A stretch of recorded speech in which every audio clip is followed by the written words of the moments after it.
आपने नहीं सुना कि सेठ साहूकार जब कर्जा बांटते हैं और कर्जदार जब देने के लायक नहीं होता तो अंत में सेठ साहूकार कहते हैं अच्छा जो तू दे सकता है मूल दे दे। तो कह लगे सेठ जी हम इतना दे सकते हैं, हमारे पास सामर्थ्य नहीं। क्या अच्छा ला दे दे, जहां मैं अपने कागज से तुझको माफ करता हूं और ब्याज भी छोड़ देता हूं। तो छोड़ देता। तो ये ब्याज और कर्म कर्जा ये पहाड़ों की तरह से लदा हुआ है, ये बिना संतों के कोई माफ नहीं करेगा। इसको हमेशा इस बात के लिए जब थोड़े दिनों के बाद जब ये विद्या प्राप्त होगी लोगों को तो स्वयं लोगों को अनुभव होने लगता है कि कर्म कर्जा बिना संतों के मैं ब्याज के ये चुक नहीं सकता। आप इसको जानते हैं, मालूम है आपको, लेकिन बहुत सुलभ है, बहुत सरल है, बहुत सहज है।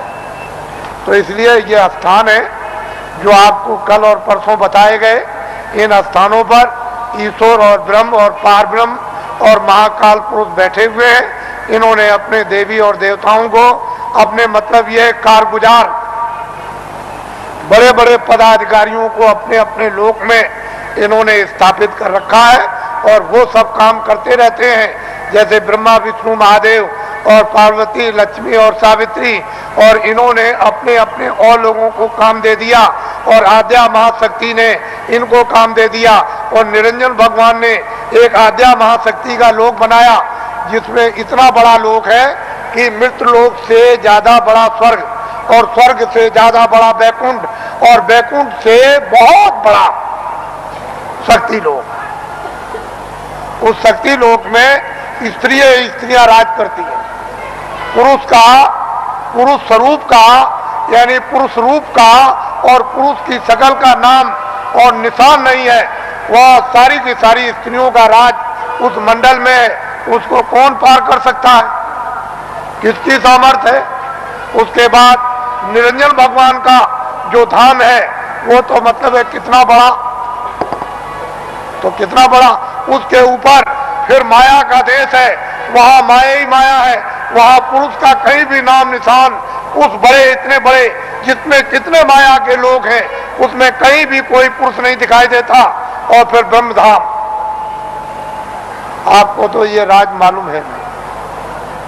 तो इसकी साधना दोनों आंखों के पीछे जो जीवात्मा बैठी है और ऊपर से आवाज आ रही है लेकिन कान तुम्हारे बंद हो गए और तुम जुग जुग से यानी कितने कल्प बीत गए जब से आए तब से सो गए। कोई तुमको महापुरुष, कोई योगी, कोई सिद्ध पुरुष तुमको जगाने के लिए मनुष्य मंदिर में मिला नहीं कि तुम्हारी जीवात्मा को घाट पर बैठाल के जगा दे। अब ये वक्त और समय आ रहा, हम उस तरह का सब माहौल तैयार किए देते हैं। जब सब चीज तैयार हो जाएगी, खरपतवार जब तैयार हो जाएगा और वो गीला ना हो, सूख जाएगा, तो बस ऐसे माचिस लगाई तो वो 11 रुपये जब माचिस लगेगी तो भक पेट्रोल की तरह से भक आग लग जाएगी। तो जल भून करके तुम्हारे सब पाप भस्म। इसको कहते हैं 11 रुपये अग्नि। ये जब प्रज्वलित होगी तब देखिए आप क्या होता है। तो हम तो ये वो दिन आपको बताना चाहते हैं कि स्त्रियां भी और पुरुष भी यहीं से बैठकर दिन में काम करेंगे और रोज स्वर्ग में जाएंगे, बैकुंठ में जाएंगे, उधर देवी देवताओं का दर्शन करेंगे और वहां ब्रह्मा विष्णु महादेव उनका भी दर्शन करेंगे और उसके ऊपर भी जाएंगे और रोज लौट करके चले आएंगे और खेती भी करेंगे, दुकान और दफ्तर का भी काम करेंगे और शाम को बच्चों की सेवा और बैठ जाएंगे और फिर निकल जाएंगे। बड़े ध्यान से आप सुनिए, ये आसक्त रहित ये परिवार होगा जैसे राजा जनक थे। उनको राजकाज आदेश का पालन करना था, उसको कोई मोह ममता नहीं थी, निर्लेप थे, जिसको कहते हैं विधेय।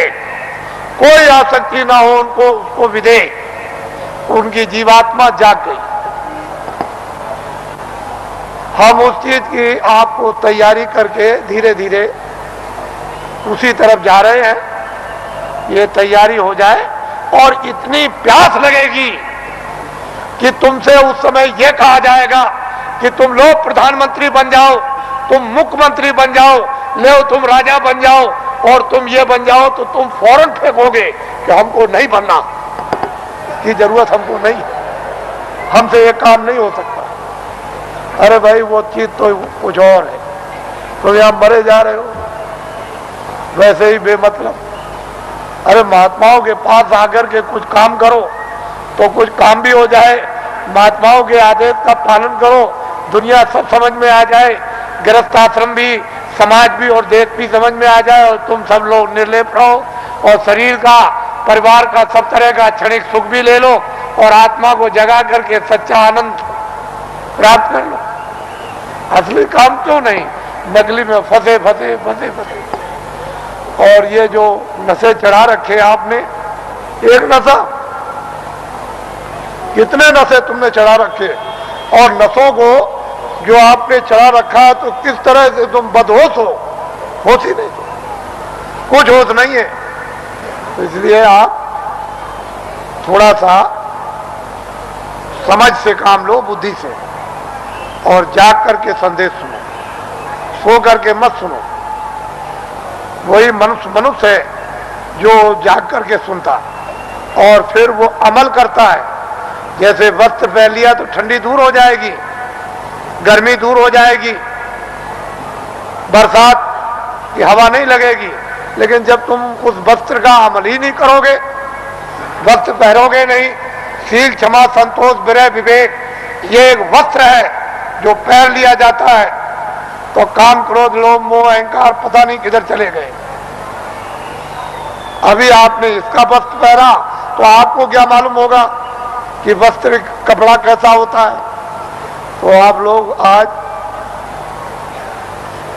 क्योंकि बहुत से लोग सुबह भी आ गए, रात को भी, नामदान तो कल हुआ था, ये नामदान सर्वोपरि दान है। इसको ऐसा मत समझिए, वक्त और समय आएगा तो लोग बहुत भटकेंगे इसके लिए। जो आज इसकी अवहेलना, तिरस्कार करेगा, उसको 200-200 मील, 400-400 मील, 500-500 मील दौड़ करके जाना पड़ेगा। ये अभी से मेरी बातों को याद रखिए, ये नामदान सर्वोपरि दान है और ये आत्मा के धन का दान है, आत्मा के ज्ञान का, आत्मा की सिद्धि का और आत्मा की शक्ति का और आत्मा के अमृत का ये सच्चा दान है। ये बाहर का वो छाया का दान नहीं है। इसलिए वो मंत्र नहीं है जो गुरु मंत्र, ये गुरु दीक्षा नहीं है, ये आत्म मंत्र है, आत्म दीक्षा है, इसलिए इसको नामदान कहते हैं।